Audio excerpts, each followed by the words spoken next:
திருவடிச்சரணம் திருவடிச்சரணம். ஆக்கமும் ஆன்மீகமும் ஒரு அற்புதமான தொழில் நேயர்களே. நேயர்களே, ஒரு தடவை திருச்சி ஃபோட்டோ ஸ்டுடியோ வச்சு ஒரு நேயர் இருந்தாங்க. அப்போ அவங்க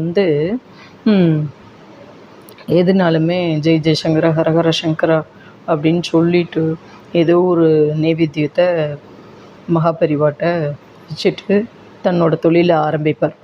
அப்படி இருக்கிறச்ச ஒரு நாள் ஒரு நல்லா சுட சுட பாலை வச்சுட்டு நைவேத்தியம் பண்ணிட்டு அப்படி பாலை வச்சுட்டு வந்துட்டார். வச்சு தன்னோட தொழிலை பண்ணுறப்ப பெரியவா ஆன்மீக பயணம் வந்திருக்கான்னு தெரிஞ்சிருது. அப்படியே வந்துட்டார். வந்தால் ஆயிரக்கணக்கான கூட்டம் தாங்க முடியல. எப்படி இந்த கூட்டத்தில் நம்ம பெரியவாளை எப்படி பார்க்க போகிறோம் அப்படின்னு இருக்கிறச்ச எப்படியோ பார்க்குறார், தத்தி முத்தி பார்க்குறார், ரொம்ப நேரம் நின்று பார்க்குறார், பார்க்க முடியல. அப்போ திரும்பி போகிறார். அப்போ இன்னொரு சீடர்கிட்ட விட்டு பெரியவா அழைச்சின்னு வர சொல்கிறார்.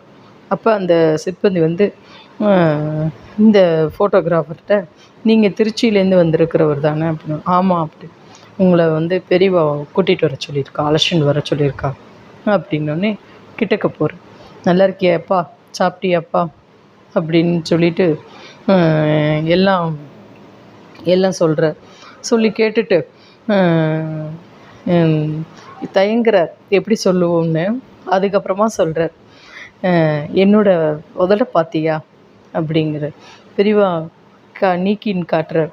அப்படியே ரெட்டிஷாக புண்ணா கொதன்னு இருந்தது.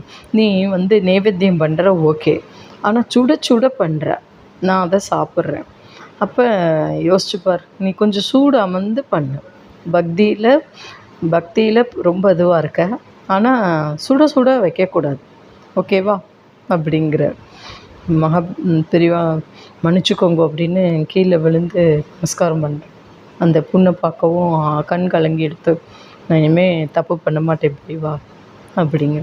சுட சுட பண்ணுறத எப்படி அங்கேருந்து இங்கே பார்க்குறாரு பார், அதுலேருந்து திருத்திக்கிறார். ரொம்ப இதுவாக இருக்குது பாருங்க நேர்களே. கண்டிப்பாக. நமஸ்காரம்.